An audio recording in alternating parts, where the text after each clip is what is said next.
السلام علیکم اسٹوڈنٹس، آج ہم پڑھیں گے تعلیم کی اسلامی بنیادیں، جو کہ پیج نمبر 27 پہ موجود ہے۔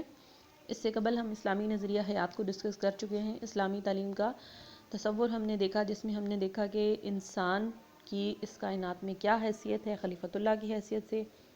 اسلامی تصور تعلیم اور عام تعلیم میں ہم نے فرق دیکھا کہ عام تعلیم ایک شہری کی حیثیت سے آپ کو تیار کرتی ہے اور اسلامی تعلیم مسلمان شہری کی حیثیت سے۔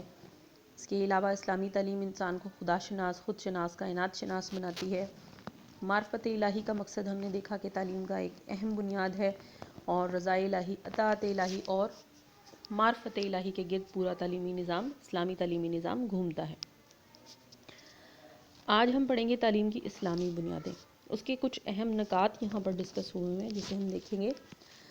سب سے پہلا اسلامی نقطہ نظر سے حقیقت اصلیہ اللہ تعالیٰ کی ذات ہے۔ اس سے پہلے ہم نے اسلامی نقطہ نظر سے حقیقت اصلیہ اللہ تعالیٰ کی ذات ہے۔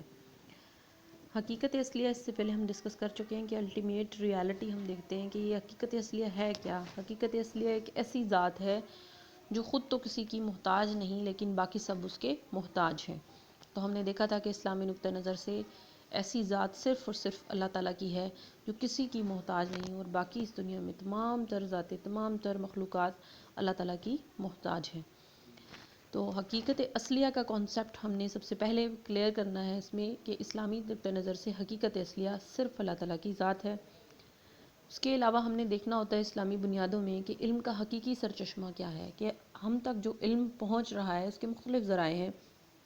یعنی ہم علم جو ہے وہ وجدان سے بھی حاصل کرتے ہیں، بڑوں سے جو ہم تک پہنچتا ہے، اسناد و روایات سے بھی علم حاصل کرتے ہیں۔ اس کے علاوہ ہم اپنے حصوں سے علم حاصل کرتے ہیں، مختلف اللہ تعالیٰ نے ہمیں 5 حصے عطا کیے ہیں، ان کو استعمال کرتے ہوئے مختلف علم حاصل کرتے ہیں۔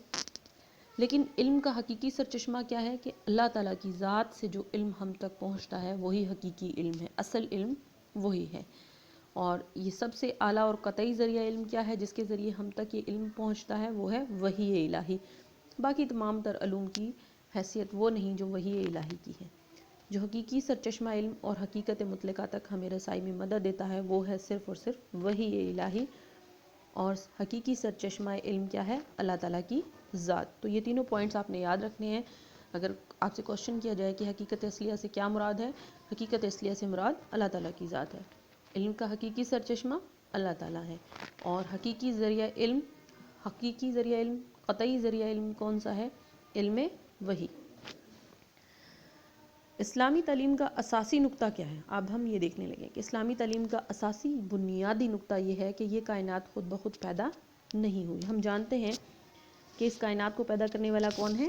اللہ تعالیٰ۔ جیسے کہ ہم مختلف سائنٹیفک تھیوریز پہلے آپ نے پڑھی ہوں گی کہ یہ کائنات جو ہے وہ ایک بگ بینگ تھیوری کے تحت وجود میں آ گئی، کہ یہ ہماری زمین بھی سیاروں کی طرح مختلف ایک سورج کا ایک ٹکڑا تھا، اور جو ہے وہ ایک بڑے شمسی ٹکراؤ کے نتیجے میں ہماری یہ زمین سورج سے الگ ہوئی اور اس کے گرد گھومنے لگی۔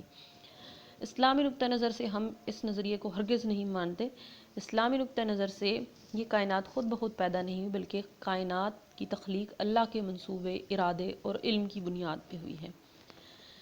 اسے کیسے پلان کیا، اس پوری کائنات کو اللہ تعالیٰ نے کریٹ کرنے سے پہلے کیسے ارادہ بنایا، اس کے علم کیسے، اس میں کون کون سے علوم کار فرما ہیں، کیسے کیسے نظام جو ہے وہ اس میں ڈالے گئے، یہ سب اللہ تعالیٰ کو معلوم ہے، اور اللہ کے منصوبے، ارادے اور علم کی بنا پر ہی بس یہ مخلوق، یہ کائنات وجود میں آئیں۔ تو اگر آپ سے پوچھا جائے کہ اسلامی نقطہ نظر سے کائنات کے بارے میں ہمارا کیا نظریہ ہے، تو ہم لکھیں گے کہ کائنات خود بخود پیدا نہیں ہوئی، بلکہ کائنات کی تخلیق اللہ کے منصوبے، ارادے اور علم کی بنیاد پر ہے۔ اب ہم دیکھتے ہیں کہ انسان کا کیا مقام ہے۔ اسلامی تعلیم کے مطابق انسان کا مقام ایک خلیفہ اور نائب کا ہے، اور حقیقی حاکم کون ہے؟ اللہ تعالیٰ کی ذات۔ اور انسان کی زندگی کا مقصد کیا ہے؟ بندگی رب ہے، کہ ہم نے اللہ تعالیٰ کی عبادت کرنی ہے، اس کی بندگی کرنی ہے، اور اپنے ہر معاملے میں اللہ تعالیٰ کے سامنے ہم جواب دہ ہیں۔ اگر آپ سے سوال کیا جائے کہ انسان کا مقام اسلامی بنیادوں کے مطابق بیان کریں، تو آپ لکھیں گے اسلام کا مقام خلیفہ، اور انسان کا مقام خلیفہ اور نائب کا ہے، اور اس کی زندگی کا بنیادی مقصد رب کی بندگی ہے۔ پھر تیسرا پوائنٹ ہے سب سے اعلیٰ قدر کیا ہے اسلام کے مطابق. سب سے اعلیٰ قدر رضا الہی کا حصول ہے. سب سے پہلا اور بنیادی مقصد ہمارے نظام تعلیم کا ہے کہ ہم اللہ تعالیٰ کی رضا کا حصول کریں. تعلیم کی اسلامی تشکیل و تنقید میں اصل نقطہ نظر ہی یہ ہے کہ انسان اللہ کی اطاعت کا شعار بن جائے، یعنی ہم ایسا تعلیمی نظام وجود میں لائیں کہ جس سے ہم ایسے متعلم جو ہے وہ پیدا کریں جو کہ اللہ تعالیٰ کی رضا کا حصول کو اپنا بنیادی مقصد جانیں. چوتھا پوائنٹ ہے اسلامی زندگی کے تمام پہلوؤں کا احاطہ کرتا ہے. اسلام زندگی کے تمام پہلوؤں کا احاطہ کرتا ہے. اسلام زندگی کو دین اور دنیا کے دو حصوں میں تقسیم نہیں کرتا، بلکہ وہ انسان کو ایک کل کی حیثیت سے ایک جامع زندگی کے لیے تیار کرتا ہے. یعنی اسلام یہ نہیں کہتا کہ انسان صرف ایک جسم ہے، نہ ہی یہ کہتا ہے کہ انسان صرف ایک روح ہے، بلکہ جسم اور روح یہ دونوں اس کے مرکب سے مل کے بنا ہے. اور پھر اسلام یہ نہیں کہتا کہ صرف دنیا کو جیا جائے، نہ ہی آخرت کو، بلکہ انسان کو ایک کل کی حیثیت سے ایک جامع زندگی کے لیے تیار کرتا ہے. گویا مادہ اور روح کی الگ الگ حیثیت کی بجائے وہ دین اور دنیا کی وحدت کا قائل ہے. یعنی دین اور دنیا ان دونوں کو لے کر آپ نے چلنا ہے. آپ نے اس دنیا کو ایسے جینا ہے دین کے مطابق کہ وہ آخرت میں آپ کے لیے منافع بخش بن جائے.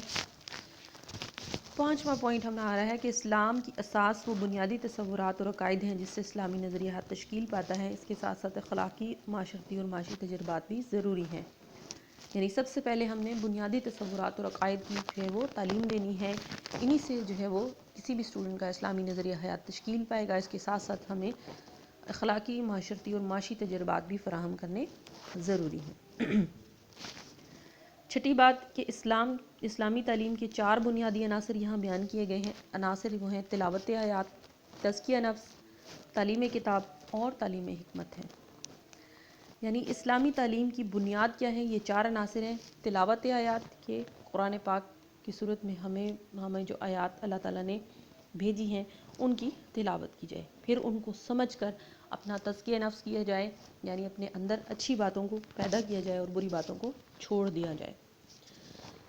تعلیم کتاب یعنی قرآن کی تعلیم دینا، قرآن کی تعلیم کو شامل جو ہے وہ نصاب میں کیا جائے، اور تعلیم حکمت اور حکمت کی تعلیم جو ہے وہ دی جائے. تو اگر آپ سے پوچھا جائے کہ اسلامی تعلیم کے 4 بنیادی عناصر کیا ہیں تو ہم لکھیں گے 4 بنیادی عناصر ہیں: تلاوت آیات، نمبر 2 تزکیہ نفس، نمبر 3 تعلیم کتاب اور نمبر 4 تعلیم حکمت. 7واں پوائنٹ ہم دیکھنے جا رہے ہیں کہ ہمارا جو پورا تعلیمی نظام ہے اس کے جو مختلف عناصر ہیں جیسے مقاصد ہے، نصاب تعلیم ہے، حکمت تدریس ہے، ان سب کے لیے فکری سرچشمہ کیا ہے. اسلامی نظام تعلیم میں تعلیمی مقاصد، نصاب تعلیم، حکمت تدریس اور سارے تعلیمی عمل کا فکری سرچشمہ قرآن حکیم اور سنت رسول ہے. یعنی ہم نے پورے نظام تعلیم کو قرآن حکیم اور سنت رسول صلی اللہ علیہ وسلم کے مطابق ڈیولپ کرنا ہے. یعنی ہر پہلو میں مقاصد کو طے کرتے وقت، نصاب بناتے وقت، تدریس کے طریقے اختیار کرتے وقت پورے نظام تعلیم میں قرآن اور سنت کو بنیاد کے طور پر رکھنا ہے.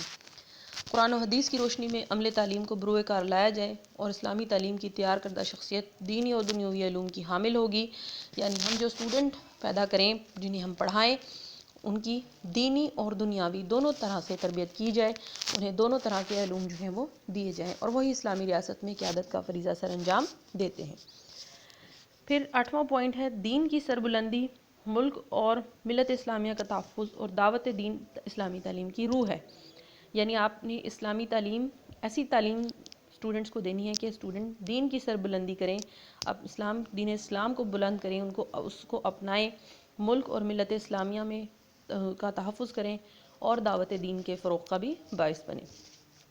9واں پوائنٹ ہے کہ اسلامی تعلیم معاشرے کے تمام افراد کے لیے یکساں مواقع فراہم کرنے کا تقاضا کرتی ہے تاکہ لوگ اپنی فطری صلاحیتوں کے مطابق تعلیم و تربیت پا سکیں. یعنی افراد جو ہیں وہ اپنی تمام تر اللہ تعالیٰ نے جو انہیں صلاحیتیں عطا کی ہیں اس کے مطابق یکساں طور پر ان سے فائدہ اٹھا سکیں. آخری بات اس میں ہے کہ اسلامی تعلیم کی اہم فکری اساس آخرت کی فلاح کا اصول ہے کہ پورے نظام تعلیم کا مقصد بالآخر یہ ہے کہ آپ آخرت میں بھلائی پائیں. دنیا میں ایسے کام کریں رضا الہی کو مد نظر رکھتے ہوئے، اپنی پوری زندگی کو اللہ کی رضا کے مطابق ڈھال لیں، جس سے آپ آخرت میں فلاح پا جائیں، کامیابی پا جائیں اور کامیاب قرار پائیں.